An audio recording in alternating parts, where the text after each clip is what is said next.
good, thank you. How are you? I am good. It is amazing to have you on. You need no introduction in my eyes. You are the founder of the amazing Naked Glow and Naked Skin. If you follow me on any type of social platform, you will see me post about this brand a minimum of once a day because I love it. So to have you on is incredible for me. I wanted to start off by asking you, have you always wanted to be an entrepreneur? Was owning your business always in the plan? Well, first of all, thanks for that introduction. I feel so special. You are so special. So I suppose I come from an entrepreneurial background in the sense that my dad is an entrepreneur. Yeah. He worked from when he was a young age, doing 2 or 3 different jobs at the time, and then he eventually worked in the company that he owns now, and he actually bought it. He saw the buyout of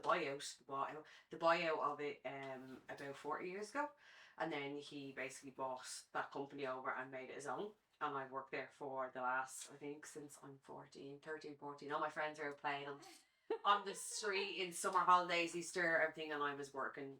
I used to work 9 to 1 every day. So I've worked from a very young age, and I suppose that being around that environment, being around my parents who obviously own their own company, you do kind of want that for yourself. Yeah. And I just didn't want, don't get me wrong, love my family business, it's great, it's, it's my bread and butter from such a young age, but I wanted my own business that I loved and something that I could really grow myself, because my family business is uniforms and stuff like that, and although I look after the financial side of it, it just wasn't something that I felt is for me. So that's kind of how I got into my own kind of business. So to answer your question, I have probably always wanted to be an entrepreneur from a youngish age. Well, you're clearly so passionate about Naked Glow and Naked Skin, and you just don't have that same kind of passion for the family business. I suppose the way I look at it is, obviously, like I said, family business is great. It's my bread and butter. Yeah, if I didn't have Naked Glow, I'd 100% take that over and run it, and that would be what I'd want to do. But I suppose, as the saying goes, do what you do what you love, and you'll never work a day in your life. Yeah. And I felt like that wasn't in my family business. Yeah. And I suppose I didn't have always Naked Glow. It was Love Kimberly prior to Naked Glow and Naked Skin. So I started Love Kimberly first, and then that's how I even got into Naked Glow in the first place. Yeah. So without Love Kimberly, do you think we'd have Naked Glow? Probably not, because Naked Glow was a product of COVID-19.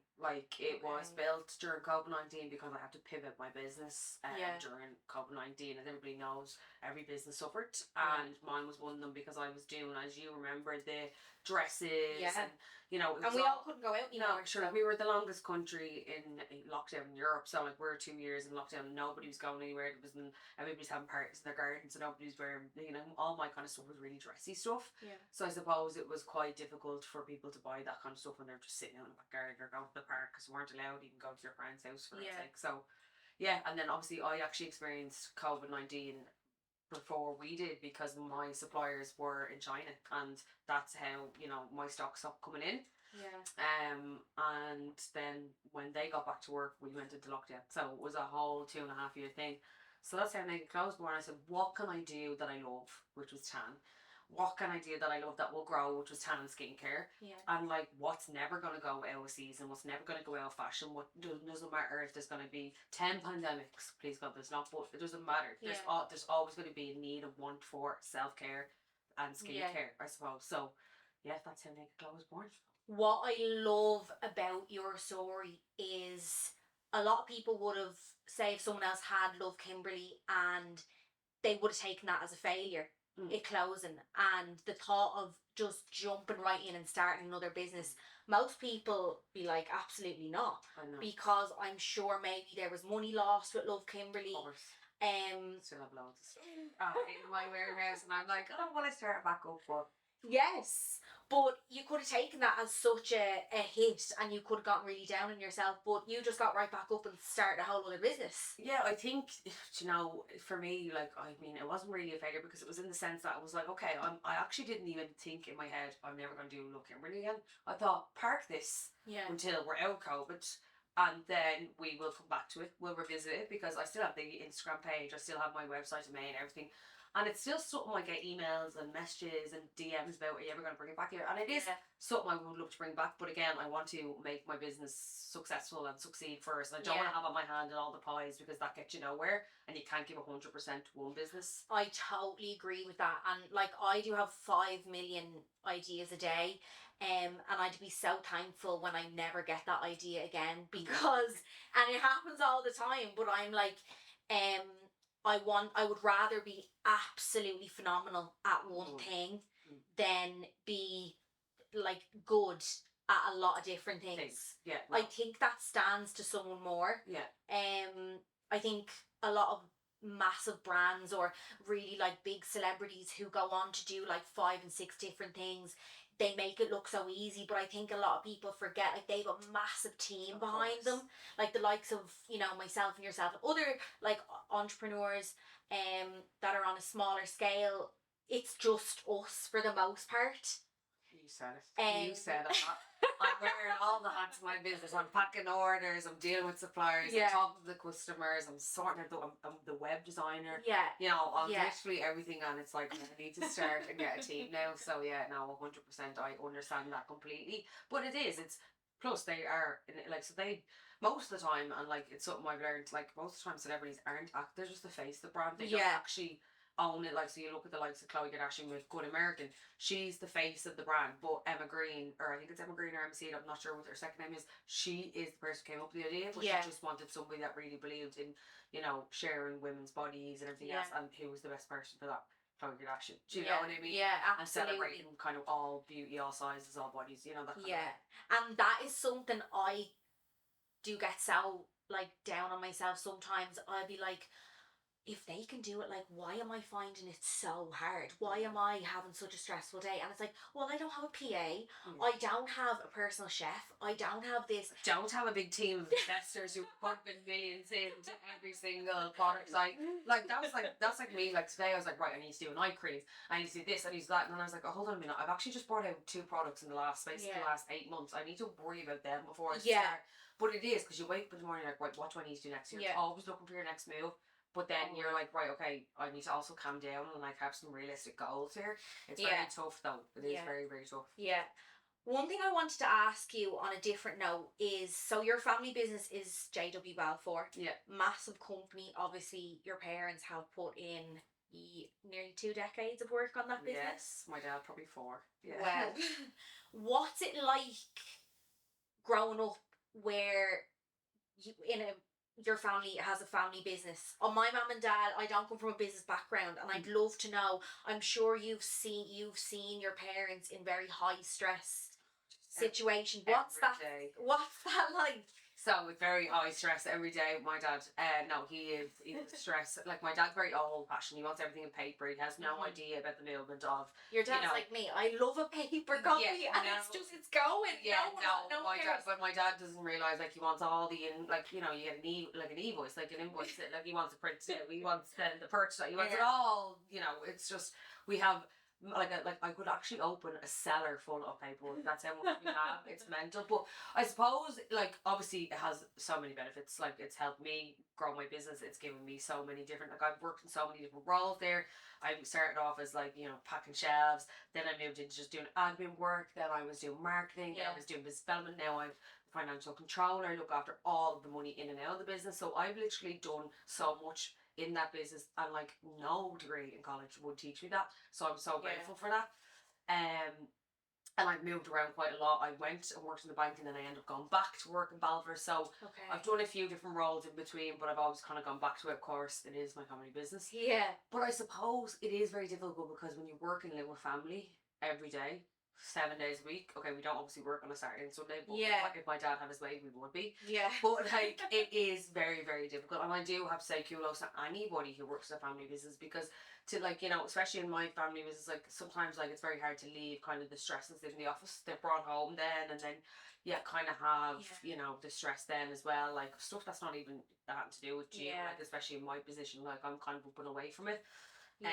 But no, it's tough, but it has its rewards. And I like, you know, like I said, I've learned so much. So, I'm always so interested to get different people's aspects and opinions if they work in a family business, because I feel like that saying, I was listening to an interview with someone, I can't remember who it was, but they brought up that saying, never mix business with family or family with business. I feel like it either goes really, really well or really, really bad. Yeah, and like that's kind of like my brother. So I obviously have a little brother who actually moved to Australia now. So I'm 2 years older than me.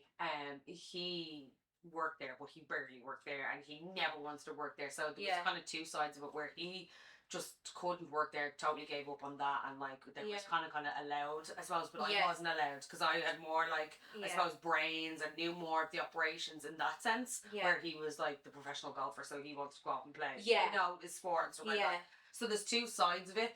I obviously am hoping to leave. I'm still working there. I still work there 3 days a week. Yeah. And I think that's not something a lot of people know. No, they don't. I think people. Yeah, they don't. I thought it was, before I got to know you a bit better, I thought it was your full-time job. I thought Naked Glow was years old. Yeah, no, Naked Glow's only 3 years old. Probably like I suppose this year feels like the very first year. Not this year, sorry. The latter half of 2023 feels like the first year I've finally given it, because I actually only went part-time in Balfour's last, I think it was May or June. So I'd done 3 days. So I do 3 days a week, which is Monday, Wednesday, and Friday, and then Tuesday and Thursday is my days to do my own work. And I suppose like it's more so because when you have to give 100% to business, as you know. Yeah. But it's also very hard to really give 100% when you're afraid, like, where does the next paycheck come from, or where does, you know, am I going to have a really good week where I sell out those products, or am I going to like really struggle? It really depends. But I have noticed since I've obviously dropped down my days, the business is doing a lot better. I can do more events. I can go to more kind of, you know, networking things and stuff like that. So it is really good. So hopefully now going forward, I'll be fully out there by the end of the end of the summer, or before the end of the summer. And I have full faith you will be. Yeah.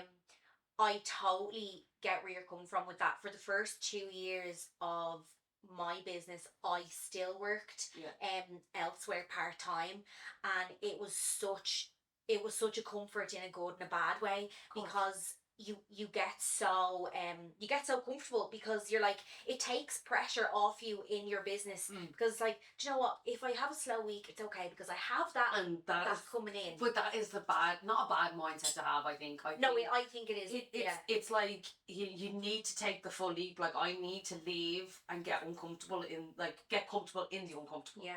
Like, I don't need to be worried. Like, I need to worry about where the paychecks come from so that my business succeeds. So that's what it is. It is just taking the leap, and I have to do it. But it's more so I want to do it. Yeah. But it's like, my dad's like, no, don't leave, you know. Yeah. And I feel bad because, you know, family. I know. And I went I always say I went full time on my business, because I was still working full time in my business when I was doing part time elsewhere. Still do 40 hours for your business, and 40 hours elsewhere. Yeah, of course. So I say I went full time this month last year, and that first week I was like, what have I done? Scary. What have I done? Yeah, I wouldn't know me. No, but come here. I did more. I've done quadruple what I did in the last year than what I did in the first 2 years. Very amazing. And in the last 6 months, I've been able to do so much more. It just, the workload, it's getting bigger by the day, but you've so much more time. Like, when I was working part-time somewhere else, excluding the weekend, that was 2 full days midweek. I was not doing anything for my own business. And I can only see that now that I've left. Of course. Do you know? Yeah. At the time, having that comfort was great. It took a lot of pressure off me. But also, I feel like as well, for me, it's like, it's very hard sometimes to switch up. Like, I remember when I said to my dad, look, I'm going to go part-time because I really need to focus on my own business, because, again, like, he doesn't really understand the beauty industry or anything like that. So he didn't really get, like, anything like influencers, events, or anything like that. He just can't. He's like, you should be knocking on doors selling your time. Like, that's the way he is. He's very old school. Yeah. But yeah, when I went, like, when I said to him, look, I'm going to, like, go part-time, I just need to do it. He was like, okay, why don't you do 5 mornings a week for me? This is before we hired somebody else to do my role. And I was like, I tried to do that for a while, but it was so hard at like 1 or 1:30 to switch off from Balfour's work. Yeah. And then switch into a different role. Okay, what do I need? Because you're after doing bank reconciliations, doing finances, paying invoices, getting money in, sending money out. That like you're just like your head is like. That's the thing. Like you are like a financial director in Balfour's, isn't it? Yeah. So like it's not like not decent working in retail, but it's a lot more less taxing on the brain. Say if you were working in a shop or something, of course. you know. So it's high pressure work you were doing anyways. So like at 1:30, 2 when you finish up the other night, you're like, oh god, thank god that day's over. But then it's like, oh no, I actually have a business on. I need to get some stuff done. So then it was like, right, scrap that and let's just do the 3 days a week, so 2 full days and a half day on a Friday. But like sure, like even like that, like my mind, even when I'm in Balfour's, my mind is constantly, okay, what do I need to do tonight when I get home at 5:30? Right, I need to do this. I need to create content. I need to email that lady back. I need to do this. I need to pack orders. It's like it just doesn't stop. So I just need to I need to take the leap. And well, it's not even that I don't want to take the leap. It's that I need to really just say Dad, I have to go. I have to leave. I know, but I've never met your dad, but I've seen pictures of him, and he melts my heart. Even just seeing pictures of him, he might melt your heart. He breaks my heart. Oh, even like I was in Barcelona there the weekend. He rang me about 17. Just seems okay. I was like, I'm going for 48 hours. 48 hours. Let me go. Please, let me go. I feel like my dad is so like your dad, that kind of old school mind. Even like at the start when I would be trying to explain to him, oh yeah, I'm have an influencer in, and he'd like, what are you doing for free for? Yeah, what are you doing for free? Oh yeah, like, no. My dad's like, why are you giving away free stuff? Why are you giving away free? I'm like, that's what gifting is. Yeah. I just don't think he understands it. Like he's just mad. I know, but it's the protectiveness is so nice. So. Yeah, no, of course. Actually, I love him upstairs, my dad. It's like I'm like this fashion. I think still 40 living with him. He probably try to move in with me when I move out. Like obviously, please God. One thing I want to talk to you about is work-life balance. This is something I battle with. Is it real? Do I deserve it this early in my business? How to do it and still be productive? I know you love your travelling. Yeah, see, this is one thing that, again, I always have a fight with my dad. He's like, you should never be going away in your holiday. What are you talking about? Work, right? But for me, it's like, I'm 31 this year in June, and yes, I do see that side of things where you should be absolutely giving every single second of the day to business, but then I also feel like I don't want to resent my business. I don't want to burn myself out, and I went to a course there. I've done a master's in UCD, a level 9 diploma in entrepreneurship, creativity and innovation. Really if anybody is at a mind block or a creative block or is looking to start a business, an amazing course. I think it's only like 6 to 8 months or something, but and I listened to the podcast you did with Lolly, my lecturer. She's amazing. It was a great interview. Yeah, she is really, really, really good.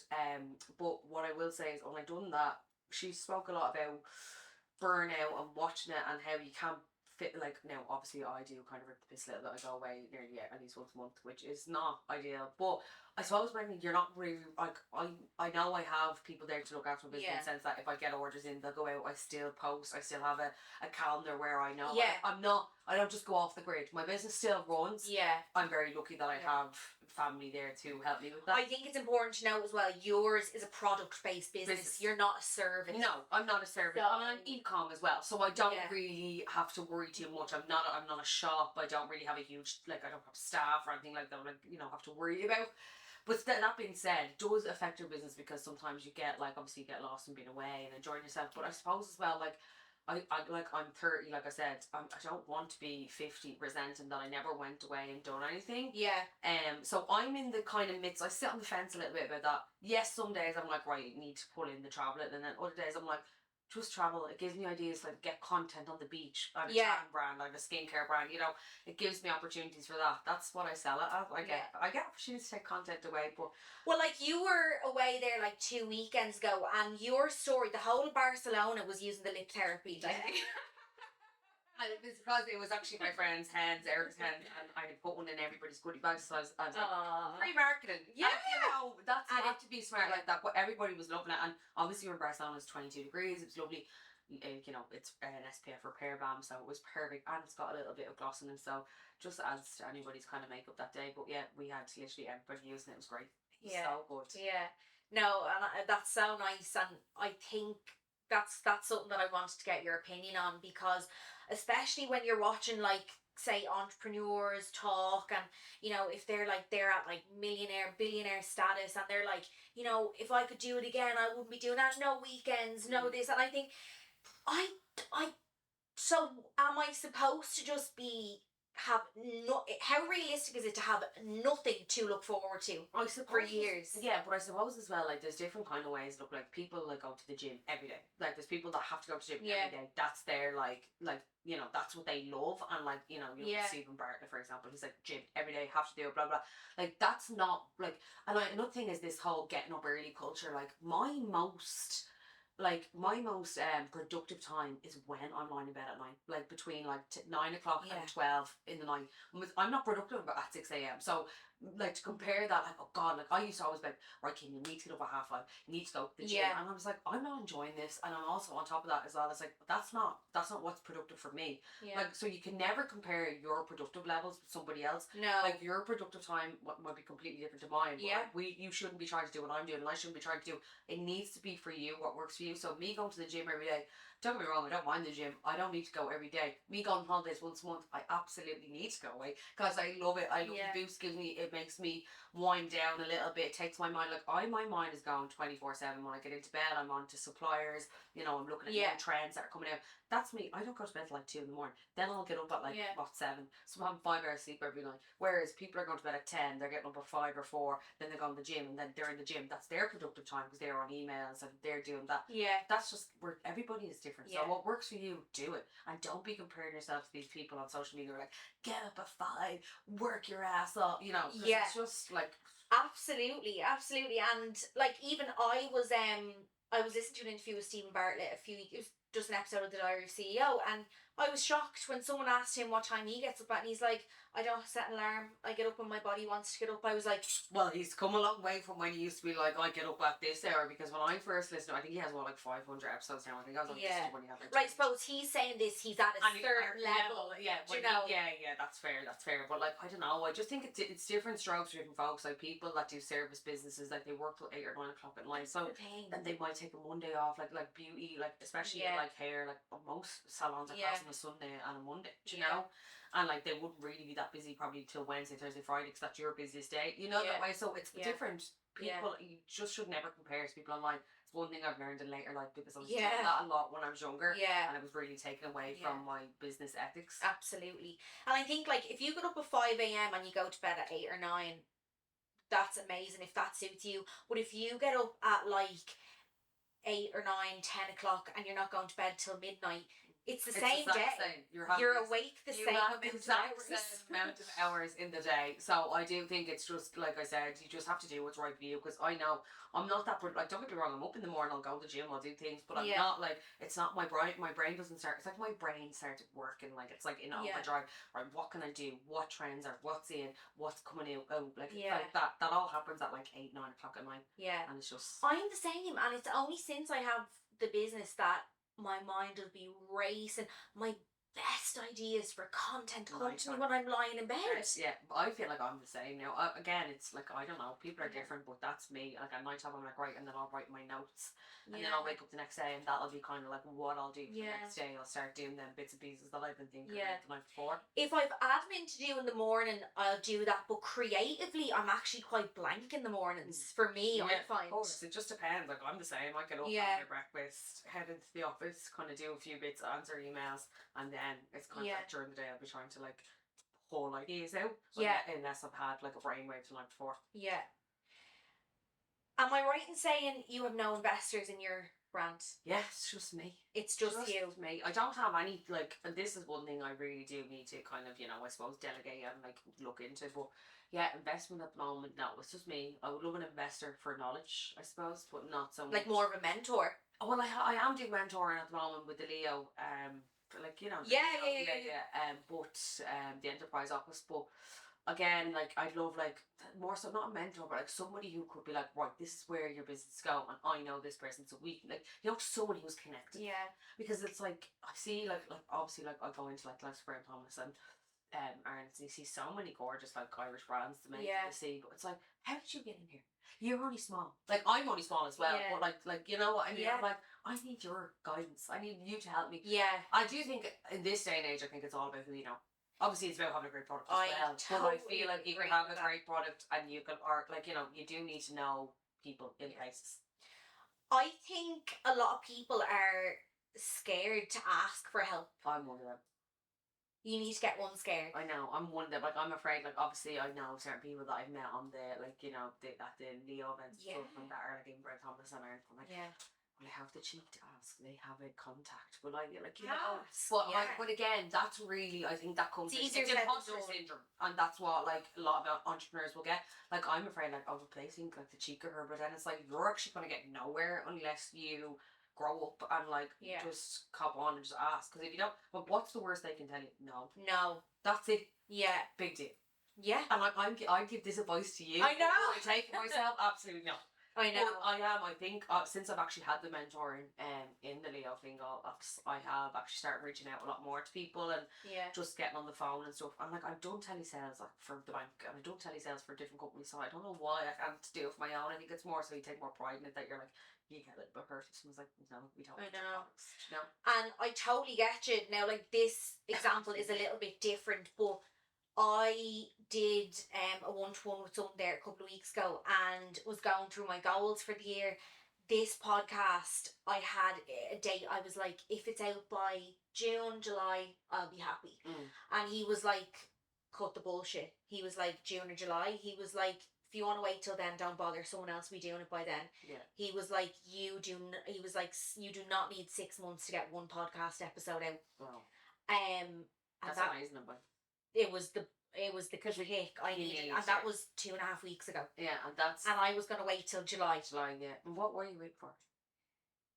I was scared. I was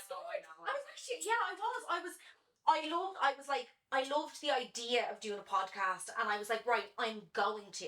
It's already mine, but I just need a bit of time. I need to get a camera. Yeah. I need to, do my research. And 2.5 weeks, here I am, 3 episodes recorded already. Do you know, I'm not trying to blow my own trumpet at all. But I was only talking to someone about this, and I was like, I will never do that again. But I said, I was only talking to my friend Lorna, actually. I told her my goals for the year, and they're just basic. I always write them down in my notes on like the end of kind of December, and then I'll transcribe them into a notebook or whatever. But I wrote them down in my notes, so I was reading them out to her, and she was like, you need to be more specific, Kim. Like, say you're going to drink. I was like, drink more water. She was like, say you're going to drink more water. Like, how much water are you going to drink? Like, and it's kind of like, when you think about it, it's like you do. Like, goals need to be really specific in order for you to do, like, you know, like you saying June or July, I'll see. But like, that's like me about like, you know, leaving Balfour's. Yeah. Oh, I'll finish up in June or whatever. Like, you know, maybe I'll hand it. But it's like, you need to do it. Just need to. You do need to do it, and that's kind of like, I literally just said to you less than 5 minutes ago, you need to get unscared. And then I go and tell how 2.5 weeks ago I was like, July is fine. But it's always but it's always the way. Like, as an entrepreneur, you give great advice, but do you take it? No. Yeah. You don't take your own advice. Nobody takes their own advice. Yeah. I think you need to give yourself a fright, like. I know. Or you need, and that's why I have been harping on about it so much this year, is who is around you? Who do you have around you? Yeah. Oh my God. The circle needs to be talking about the same things you're talking about, or else you need to cut them. Cut them. They need to go. And like, to be honest, my circle for the most part is me. That's perfect. Well, and another thing is, I feel like being an entrepreneur is a very lonely life. Yes. Like, you're constantly on your own, especially for me. Like I said, you have no team around, so I'm constantly talking to myself. Absolutely, like, all the time. Even when I work at Belfast, like, I'm in an office on my own upstairs, everybody else downstairs, so it's like 24/7 I'm on my own, apart from when I'm at home in the house with fam. So like, it's very, like, obviously I actually got a great group of girls. It's 4 at the minute, but we're all so different. Like, none of us like, they're not entrepreneurs, but like, they respect my hustle, I respect theirs, but they've got all got and I great love jobs. keeping up with like you and your friends. These are always doing really cute things together. Yeah, we're having Valentine's night tomorrow. Yeah. Oh, I love it. I love it. So that is so important, and I think if you can find a group of people that they don't have to be entrepreneurs, Of course. but just be driven and want better for yourself and want better for you. Yeah, 100%. And even like that, it's so nice to actually meet people who don't have their own business. Well, not meet people because I see them all the time, but you know, it's nice to meet up with them and like they're not talking, because when you meet entrepreneurs, like when we meet all the time, like sometimes we're always talking about business, what we can do next and all. So sometimes it's nice to like you'll know yourself when you meet up with your friends who aren't entrepreneurs, they don't want to talk about that. They want to talk about what's going on in life. You know, they don't, and because that's what it's about. So you do have and I find that is when you probably, besides your traveling, that's when you probably the only time you switch off. Yeah, 100%. You know? Yeah. And I wouldn't see, like, my friends all have very hectic lifestyles. Like, all have houses. Some of them are having kids. Some of them are getting married. You know, like, we only really see each other. Like, you know, we'll talk to each other every day or every second day, but we only really see each other maybe once or twice a month properly for, like, you know, maybe dinner or catch up. And like, to get us all in one room together, there's only 4 or 5 of us. It's tough. It's a job. Like. Yeah, it really is. It's like, okay, let's do a doodle or you know, Google Meet and see which days can vote and see which works. But that's what it's about. I suppose. Yeah, but I love that even though you're so busy, you make time for it. Of course, you know. I have to make time for my friends because I love them so much, and I feel like that. I love being around them, and like it's just like a pick me up. Like sometimes you can be having a bad week, and it's like I actually like I'm looking forward to tomorrow. I can't wait to see them, you know, that kind of way, and that's really nice. Yeah. So with financing the business completely by yourself, I'm sure I know that comes with highs and lows. Have there ever been times, and you don't need to go into too much detail, but have there been times when you've at the start when you were kind of like, oh crap, I don't know if I'm gonna be able to get through this, like. Do you know what? Actually, I actually forgot to tell you this, but how I even actually really got into the kind of tan side of things in the tan brand. I always wanted to do something kind of like maybe skincare tan, but I actually had a company approach me to be the face of their brand, but they weren't willing to put any more money into it. So they were like, "We want you to be the face, but buy the brand off us." It was a really weird situation. And then the money you're putting in is what will be. But I would have to rebrand. So all their bottles, the name, like, don't get me wrong, brilliant product they had at the time. With their name, the bottles, like the everything, they were willing just to give me, basically want me to pay like 50 grand for the remainder stock in their warehouse in Ireland, and then their back end, their website with all their suppliers and, you know, stock lists and stuff like that. Yeah. But like, I was like, Jesus, 50 grand seems like an awful lot. Like, you know. Yeah. Like, you know, so I was like, no. And then they came back to me, again, came down. They eventually wanted 10 grand, and I was like, no, look, I'm actually going to go down this route and do it all myself, because, like, heck, might as well. So then that's how I ended up getting into doing it all myself. But yeah, it does, because you have sell-by dates you have to worry about. So you're, like, my minimum quantity orders as well. Like, I can only buy between 1,000 and 2. Like, I cannot buy any less than 1,000 in each product. So I have to buy 1,000 units of every product. So, like, you have to worry then about, okay, am I going to sell 1,000 units of this? And I had 3 shades at the time. So that's 3,000. And then obviously I brought 1,000 units is a massive, especially for your first product, when you're not like this big huge influencer or a big huge person who could sell out in seconds. Like, and it's not like it's like lip gloss lasts for nearly forever. So a lot of things has like the likes of like our cleansing balm and our own filter, like I think they're 3 to 4 years, so you're a little bit. Tan is 2 years. Now the only thing I will say about tan is, even though like an expiry date is also just guideline, because tan doesn't go off unless you don't store it properly or unless it has a high level of DHA. Okay. So we have Bronze Babe, and that after like 8 months or 9 months, even though it actually worked out well for us, because the regulations came in, you couldn't have anything over 12%, I think it was, or 10% DHA. Yeah. And I just bought 500 or else 1,000 bottles. Yeah, I think it was 1,000 bottles of the Bronze Babe, because that was our best seller. Yeah. And so I have 500 of them still sitting on my warehouse, but they're gone green now. But they went green a very long time ago. But I just can't I don't know how to get rid of them, because I'm like, but I do need to actually get rid of them. Like, they're like boys, I need to recycle them and do everything with them. But like, yeah, they started going green because they had 18% DHA in them, and they just couldn't stabilize. What, so did it go down to 10%? Was it? Yeah, 10%. Yeah. So I think it was God's. I don't know whether it was like everything happened for a reason that rule came in. Yeah. And then it was like, right, you're not able to sell these anyway. So in Europe, so you have to get rid of them. So I was like, right, I have loads of bottles, and then I was like, well, I'll just give them out for free and stuff. And then they started destabilizing because of level. But like most of the time, like any other tans normally will, if they don't have a high level of DHA, will stay good for 3 or 4 years. You just need to keep them out of direct sunlight and store them properly, and you should be fine. And is that what pushed you to start making other products? Is that how did Naked Skin come about? Yeah, so like I suppose I need to clear that up because my mentor was giving out to me the other day. Get rid of Naked Skin. She was like, as in like Naked Skin is more like services, because I obviously went to study skincare last year. When I started bringing out products, I wanted to know more about the skin and be able to use the products in like services myself. But I haven't had a minute to do services when I'm doing 101 other jobs. You know what I mean? So I don't know why I thought that, but I suppose down the line I would like to go into obviously training people in like naked glow facials and giving a naked glow. Well, you have a skin qualification. Yeah, I have a skin qualification, which I love, because you didn't have to get that. No, I didn't. I could have just been, doing the products off the bat, but I wanted to be able to know more about what I was. Yeah, you want to know every aspect and of also your business. It's good to know what certain skin types, like what products I'm creating for certain people and stuff like that. But most of my products come from issues I, as a normal consumer on the market, right? Do you know? Yeah. So like I feel like it's important. Like that's like if I'm trying to give solutions for problems that general normal girls are facing. You know, so like the tan for me was, my skin was very dehydrated, and no matter what tan I was putting on, I was scrubbing myself every Wednesday night with a pumice stone, like trying to get tan off me. So I could, because I was tan, like back in the day we were all tan out. We had to have tan on every week, fresh layer. So that was me, like I was scrubbing my skin, so my skin was always in bits and I could never get the tan off fully, and then I was going around with, tiger low tan. I know, So I was like, I need to bring out a tan that doesn't do that lasts 7 days but wears off naturally, there's no tough scrubbing, and that's how my glow is made. And then like the unfiltered serum was made because I wanted a tan that every time I woke up and I full face tan on, I always had it. The patchiness. And like I was actually drying my skin out, and it was just not good. So then that's how unfiltered was made. And then, like, what else have I made? And then, so like in the winter, my lips are always dry. Yeah. And then in summer, like I need something on my lips because they get burnt a lot because I'm always away.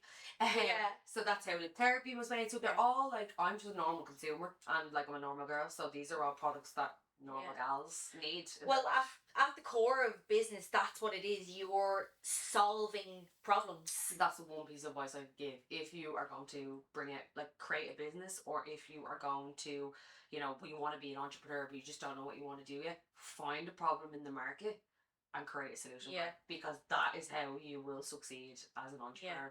There's so many people doing so many things, and like that, like I love the tan, and tan is quite saturated at the moment, but it is our bread and butter. That's what we started, but we will try eventually move completely towards skincare.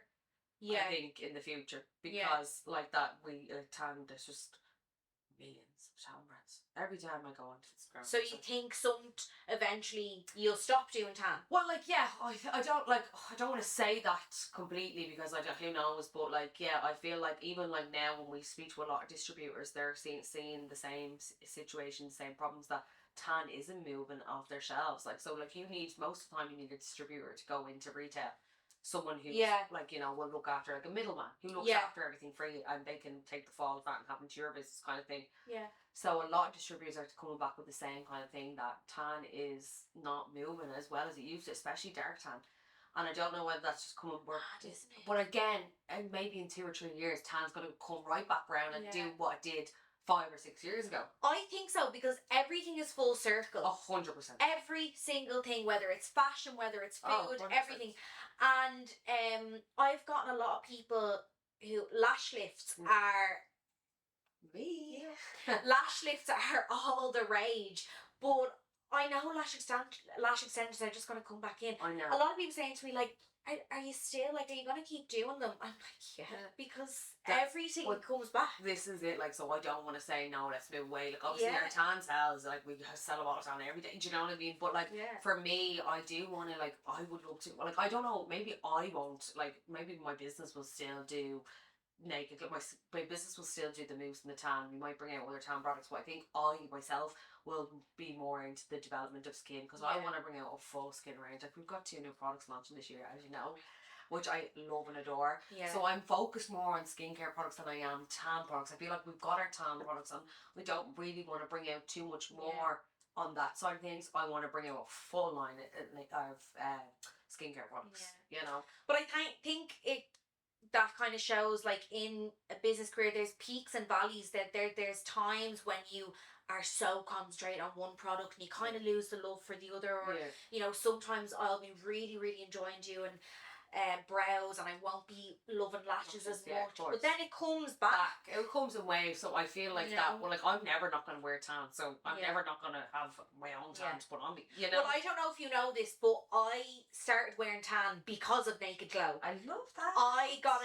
You gave me a bottle and I was like, okay, one Friday night, I was actually going out and I was like, right, I'll give this a go, because I'm naturally kind of sallow, I never really need it, but I love it. Yeah. It came off so easily as well. Yeah, no, and I actually had a girl write to me today, like, I love when people take the time out. I know, it's write a review. That, like, to me, that's what makes me, I'm just like, okay, so that's when I'm like, when I'm having a bad day, I'll just go onto my Google reviews or everyone judge me with this, like, remember, these customers are using your product that you created and they're loving it, and it's like changing their beauty routine or whatever, so that's what you have to remember, that's what you bring yourself back to. But yeah, I got a girl write to me today, she's like, I love the tan, it's my first time ever trying it, it's amazing, yada yada. And I had a woman write to me a while ago about being in labour, and she was like, it's the only tan that stayed on and everything, and I need a tan, like I'd be like that, I'd have to be tanned in those seconds and everything, going through labour, so I get it, I get that, but it's just so nice. But yeah, I'll always wear tan, so I think tan will always be on our scale, but whether we'll scale up in tan products over skincare, maybe not. Yeah. So another thing I want to talk to you about, and it's something me and you have chatted about before, is how to know where to put your money as a small business. I put a poll the other day, and I was not expecting, because I wanted to see, we had chatted about this before, and we wanted to see, are other people dealing with this? Have they had experiences? And I got so many responses. So I'm going to read out a few. This one is to do with courses. Some courses are really glamorized online, but in person I found I wasn't getting the help I needed. Things felt rushed and crowded, and I felt annoying asking questions. Next one, yes, 100%, spent $9,000 for nothing. Next one, I paid $4,000 for a mentorship program that it was a total scam. I ended up asking for my money back. Next one, I've been contacted by so many online and hard copy magazines asking, do I want to be featured in their next issue? Jesus. But for a hefty price. Yeah, I had that with Vogue the other day. I was like, yes! And they're like, it's £440 plus VAT for a small little square. Now, don't get me wrong. Probably like 30 words. Yeah, well, in Vogue, and you had to sign up for like 31 cents to pay that every month.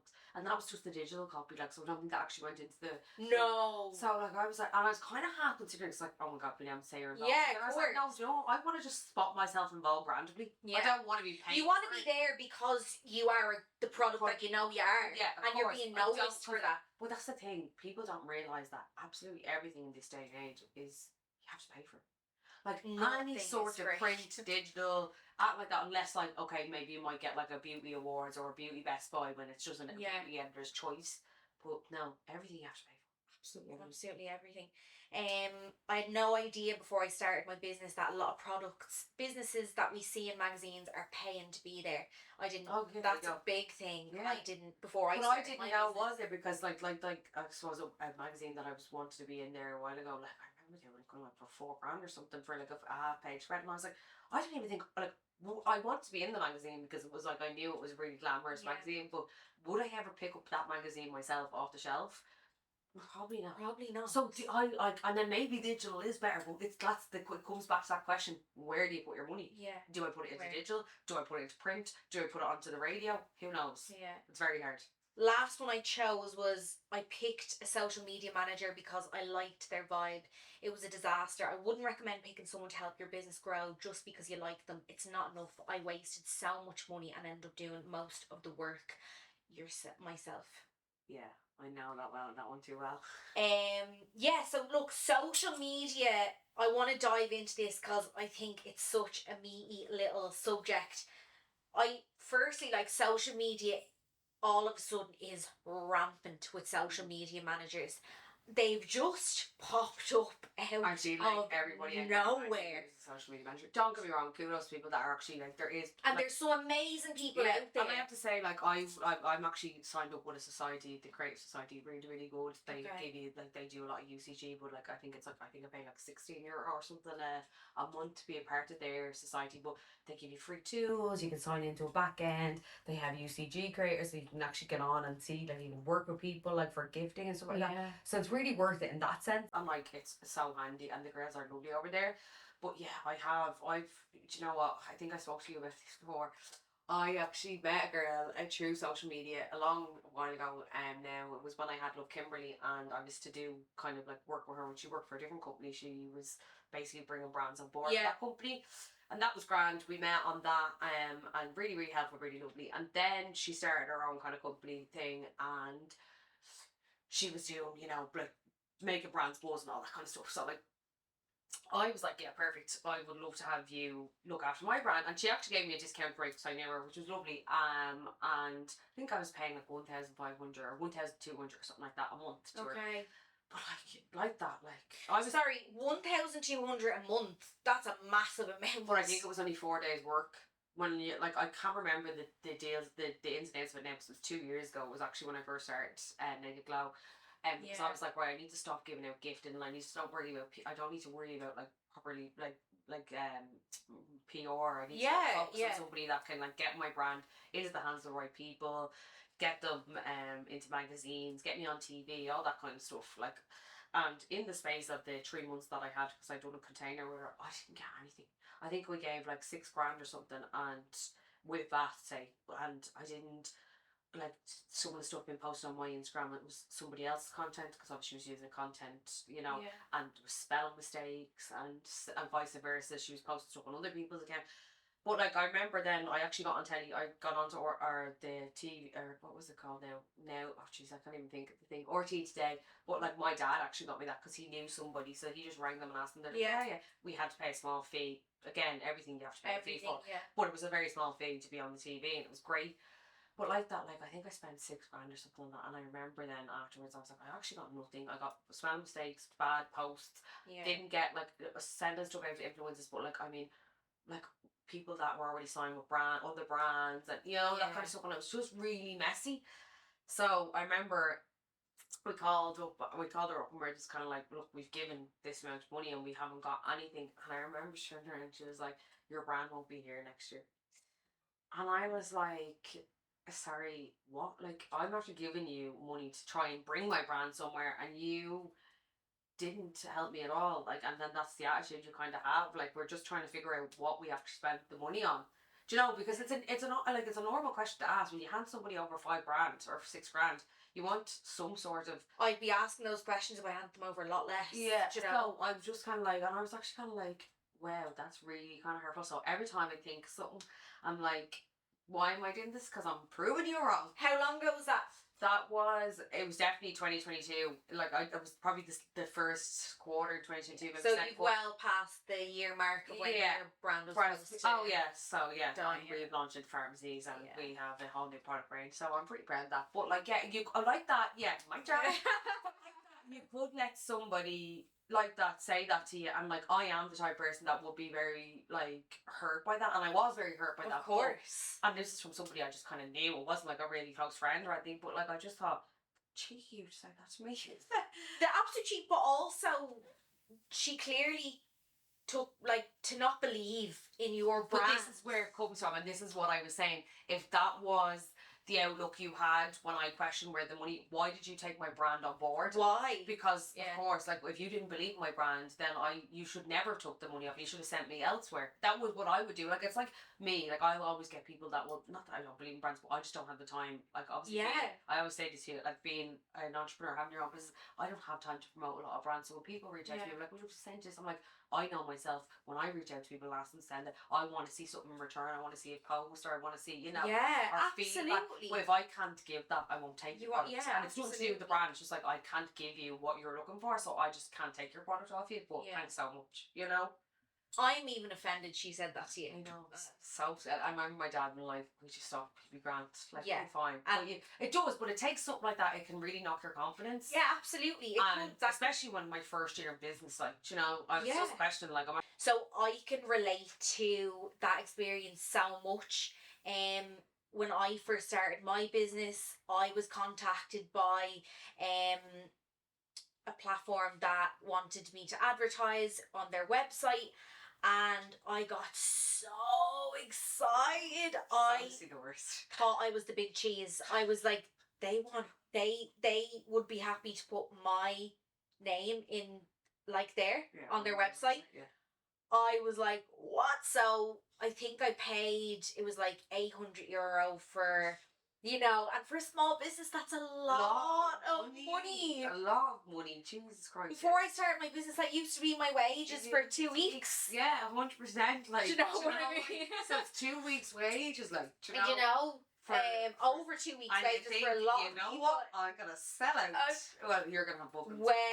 When I say, when I thought I had my phone ready, I knew what time it was going live, and I said, "This is it, kids. We're making it big." I said, "This is it." Booked outside till This Christmas. is it. I was looking at my phone. I was with my boyfriend. I was like, "Oh my god!" I was like, "I'm so excited." I was like, "This is it." When I say this thing went live, crickets, crickets. What's that thing? Bush thing go to? Double. I did not get 2 followers, let alone bookings, for 800 quid. And then also, it was 800 quid for the exposure. I paid to get professional photos done. That was 300 quid on top of that for the. Oh yeah, because it's always like, Yeah. you know, like that was what I was saying to you as well about the, like, you know, the beauty show. Like, you can go to the beauty show, you pay your money for the stand, Yeah. but it's all the extras. Like, Yeah. you're looking at about $3 just to go to the beauty show. Yeah. $4 grand. Crazy. Exactly. So Yeah, tell us how it went. it didn't go. It didn't went anywhere. Yeah. That was that. And I was like, do you know what? I was like, I'm glad it's me and not some other somebody else. But you live and you learn. It was a 100%. massive lesson to not be throwing around money. No, but that's what makes you skeptical now. Like, that's what I'm 3 years in business. I'm still so skeptical now since that one kind of time. And obviously, not everybody is out there to kind of get you, but like everybody like is out there to make money at the end of the day. Yeah. But like, you need to be so like that, like you were saying earlier on, but you need to just like deep dive into who you're, you know, ask questions, look for testimonials, look for referrals.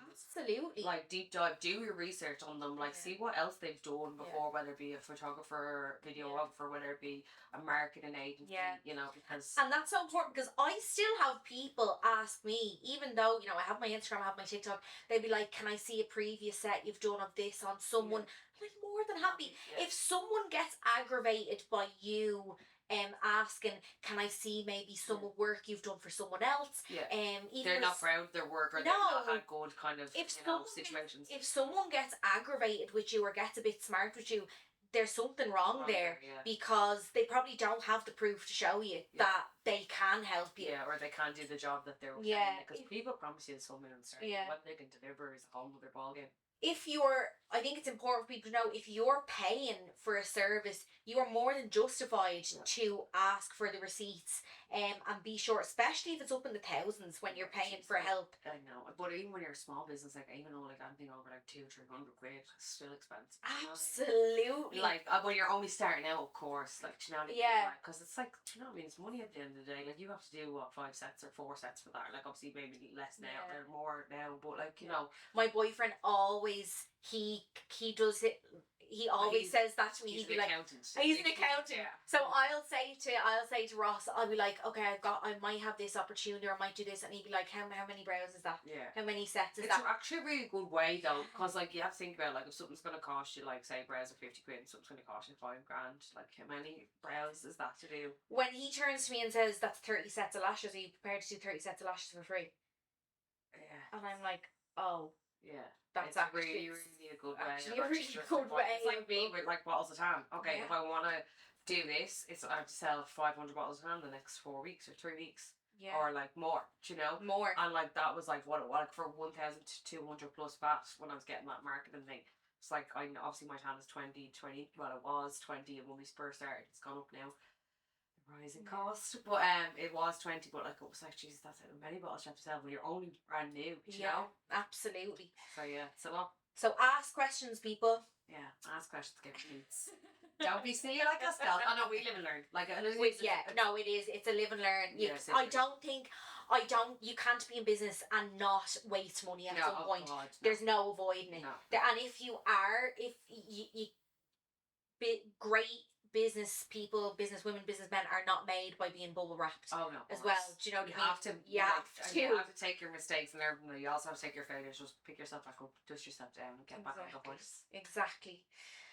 On another note, a few weeks ago on your Instagram, you had a great video up. I loved watching it, and you took us through a bit of the journey of product development, what goes into the process of a naked glow, product being developed.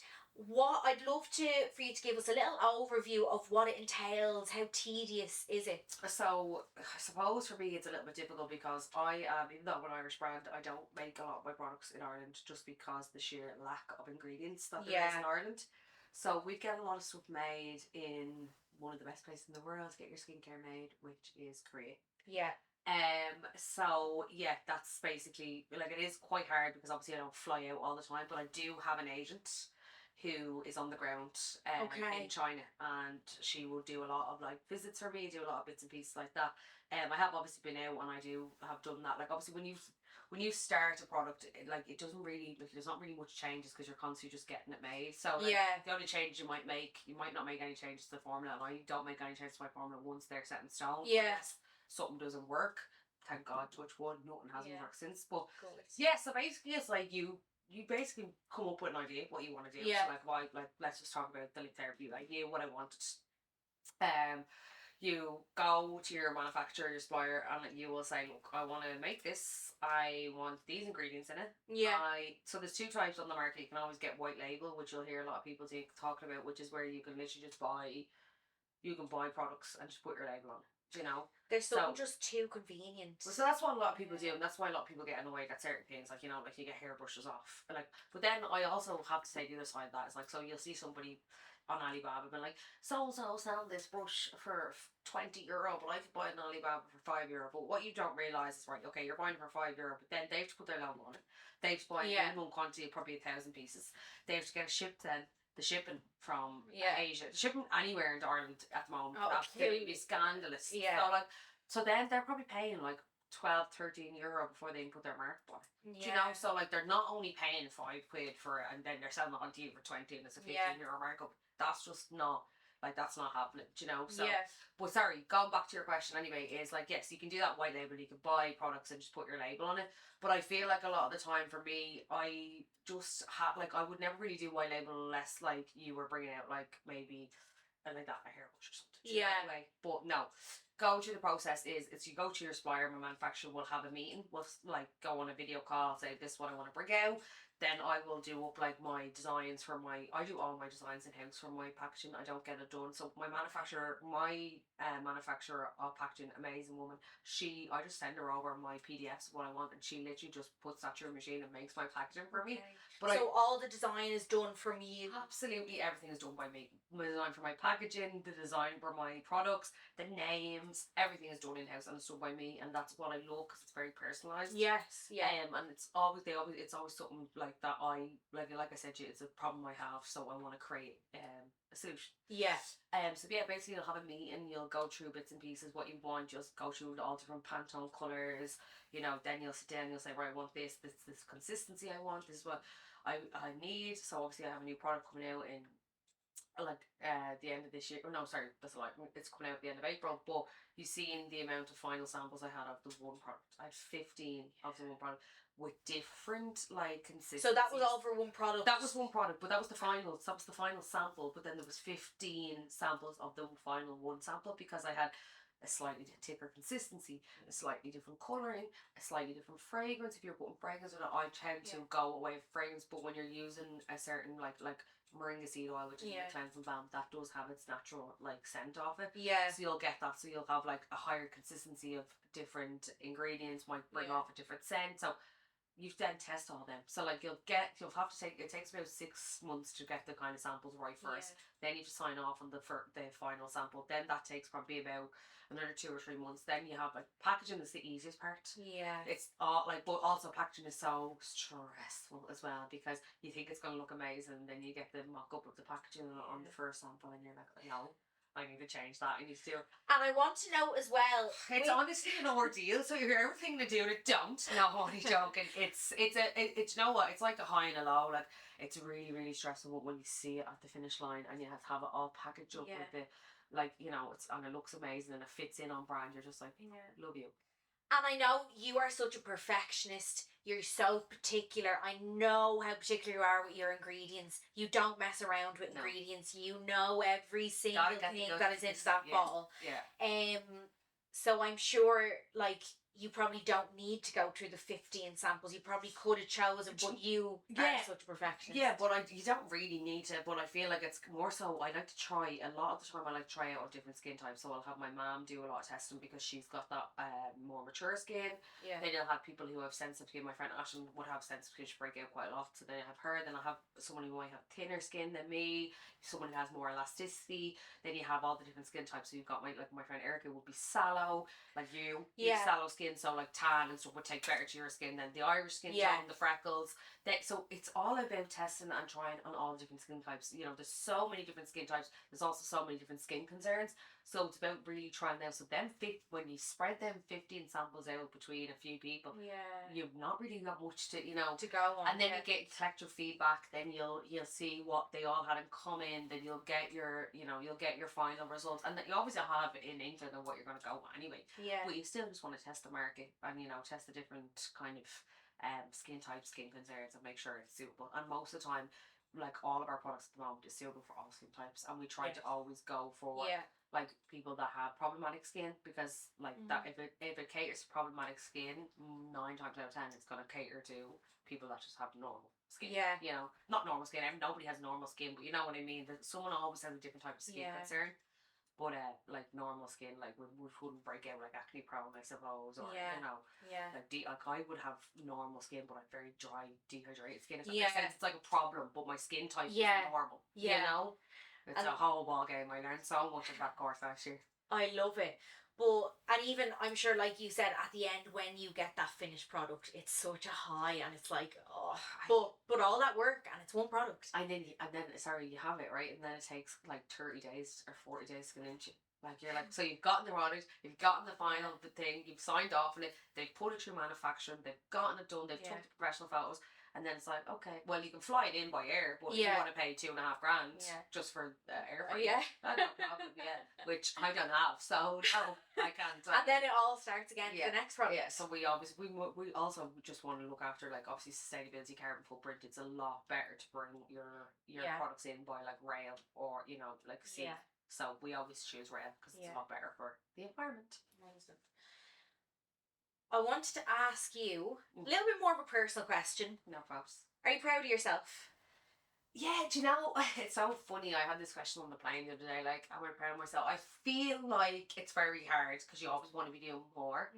But when you always have to take a step back and just reflect. And I don't do any of that. I don't do any reflecting. I really need to. But when I take a step back and look at A, the brand I made, B, the products I've made, that, and like I see the reviews coming in from people that say it's really helped my skin, it's doing X, Y, and Z. Yes, I am proud. I'm like, that's my product. That's my brand name. You know, that's my. When I see it in shops or I see it on someone's Instagram that I don't know, like this, like random person, or I might see it in a magazine or whatever. It's like, oh, but you don't.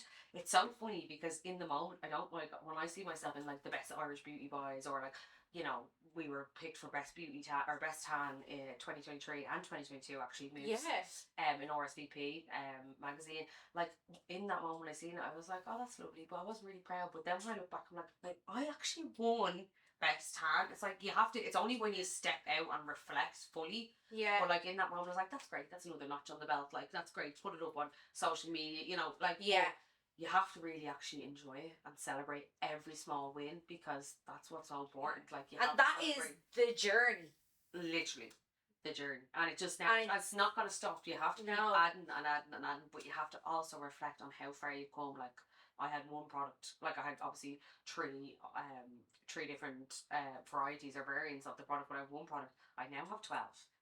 Like, I now have 12 products. I have 2 coming out this year. I've already just launched one there last month. 12 products that you have done that process 12 times. And I have done them myself on my own. No investors, no team, no help. Oh, sorry, no help. That's a lie. I have, and my friends, stressed out to bits, asking them different types of questions, of course. And like, will I do this? Will I do that? But yeah, no actual like huge help in that sense. Like, and plus, I'm just somebody who just kind of, like, I'm not this big product developer. Like, I'm just a normal girl from Dublin, like, you know. So yeah, You're way more than a normal girl. thanks. You're a very special girl. What, I'm sure there's things you can't tell us, but what can you tell us about what's to come for Naked Glow and for you? Oh, so what can I tell you? Well, like I said, I've told you this 100 times on this podcast already, but yeah, we have 2 new products launching this Can't wait. year. You know about them already, so I can't really tell you what they are. I don't want to spoil them, but No, one is en route to be. So I'm hoping, I'm not going to even say a date considering what happened in therapy, but hopefully in March it will be launched. Next one is in March. Okay, Yeah, I thought so we had to March wait till and April. No, March is first, and Okay. then April is second, and then I think that'll be it for this year, because we have a bit of maybe global expansion coming in July. Amazing. So that's quite big. Yeah, quite big. global's a big word. Yeah, global is a big word. So we have a bit of global expansion coming maybe in July. I haven't quite decided yet, July or August. So we'll talk more on that near the time. And what else? I would love to maybe open a little shop front. Have like a little shop, a little Naked Glow shop where you can get all your little skin essentials. Yeah. And then yeah, I don't know what else. I'm obviously just want to get more stockists involved, more brand ambassadors, just grow the brand, get into the right hands, and yeah, that's basically it. Like, I just want to see my brand everywhere. Yeah. So yeah, I want to see your brand everywhere. Yeah, and maybe we might do a little bit of, I'm actually doing the trainer course now. Amazing. Yeah, so maybe we'll do a little bit teaching like facials and do our kind of, like I said to you before, maybe going into colleges and doing our own Naked Glow facial kit and giving them out to the girls in college who want to like learn facial story that. But again, we'll look at that kind of later down the line.